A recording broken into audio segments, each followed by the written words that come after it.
Let there be peace among all beings of the universe. Let there be peace. Let there be peace. Om Shanti, Shanti, Shanti. Namaskar, Namaskar. Welcome to Satsang.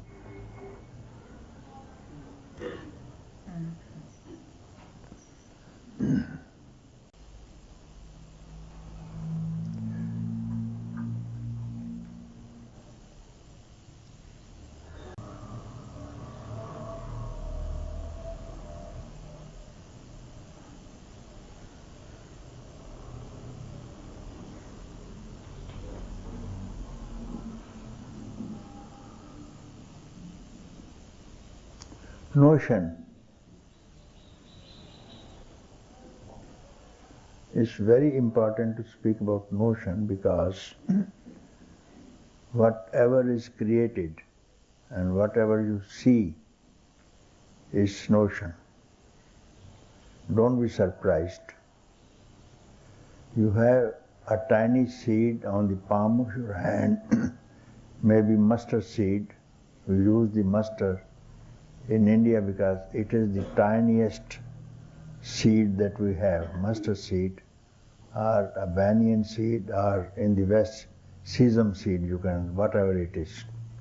You take any seed, banyan seed, on the palm of your hand. What do you see in it? A huge tree, a grand trunk, branches, flowers, millions of fruits, and again billions and trillions of seeds in it, in a tiny seed, So I'm comparing this with notion. And this, when it comes in contact with the soil, it sprouts. The notion is now sprouted like this universe, time, space that you see, past, present, future. Men, animals, mountains, rivers, forests. Is the tiny seed-like notion, you see. It will sprout when it touches the consciousness. This notion, when touched into consciousness, it sprouts. There arises the mind. So this becomes a notion. All these diversities are from the single notion that I suffer, I am happy, I am bound, I want to be free. All these are notions. A sage is free from this notion, who knows that this is a notion. But others who have yet to be enlightened, they are not free from this notion. Therefore, they think that they are bound. They think that they are suffering. And they have to be enlightened somehow later on. So how to get rid of this notion? Notion is just a thought, your own thought. And this thought must rise from somewhere. As the seed touches the soil, sprouted, became a tree. So this notion touches the consciousness, and there sprouts a mind. What could be mind unless there is a consciousness as a substratum, as the soil of this sprout? Where could the mind stand unless it has some soil, some foundation, some substratum? So those who know the substratum and the rise of the mind, they will never suffer. And those who will begin from the sprout, from the notion itself, and look at the branches and the fruits and the flowers and the sufferings and the happinesses and the joys of life, and they will endlessly suffer because they do not know the substratum of all this. Thought is the substratum. Thought is the mind. Mind is time, space, past. How it rises. And it rises, it looks to be created when it rises, as although it is not true if it rises or not, it is created or not. Both are simultaneously seen, as you see in the mirage desert. You see a running river in the mirage, in the desert, in the sands. River is running. It can be said it exists, and it can be said it does not exist. Both are true. It looks like a river, and people go running to have a swim in it because it looks like a real river. And it is also true that it doesn't exist because it is sand. There is no river at all. Both are simultaneous truth. So call this samsara, call this world. It exists like mirage, and call it doesn't exist. These truths are simultaneously real. And if you take it this way,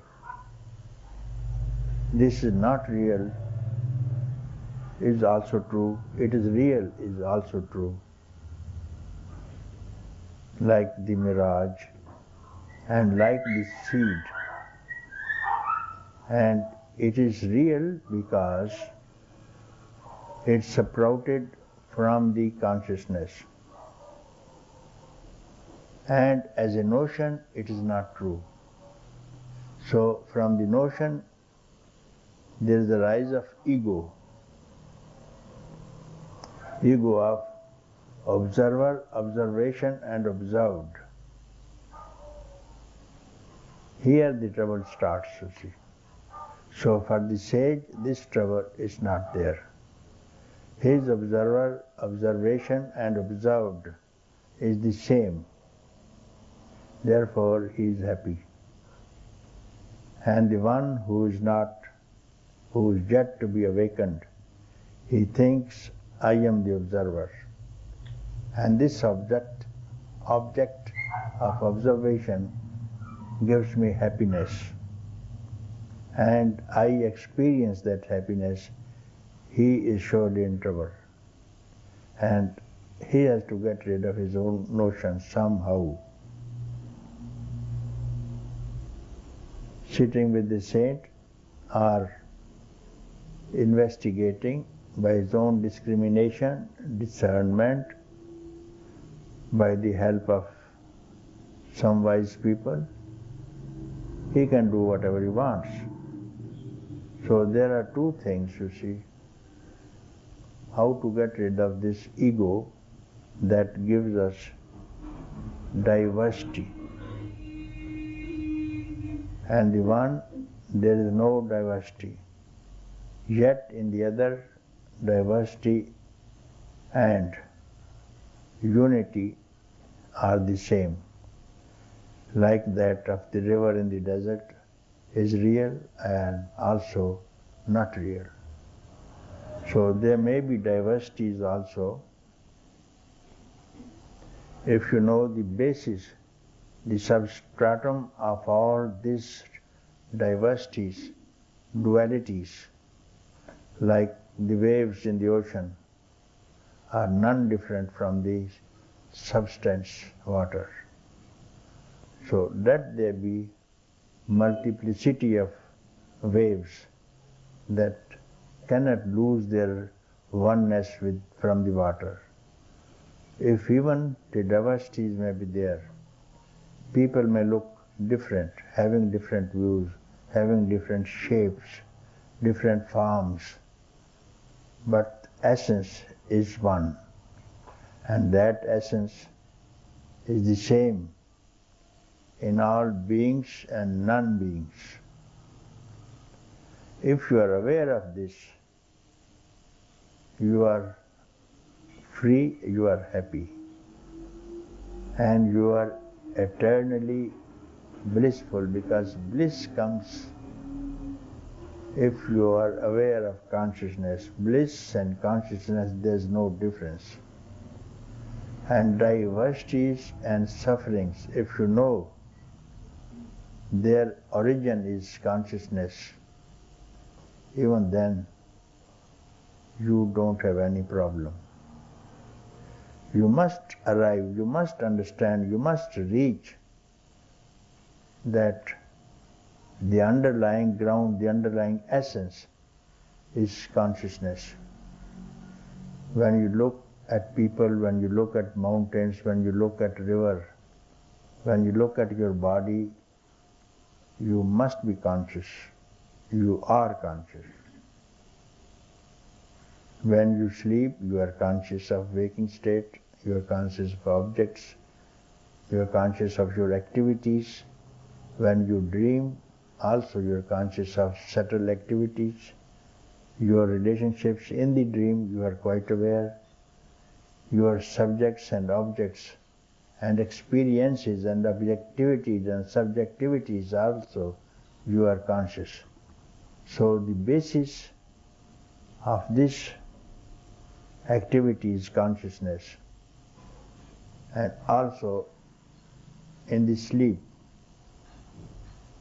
you are also conscious. I slept.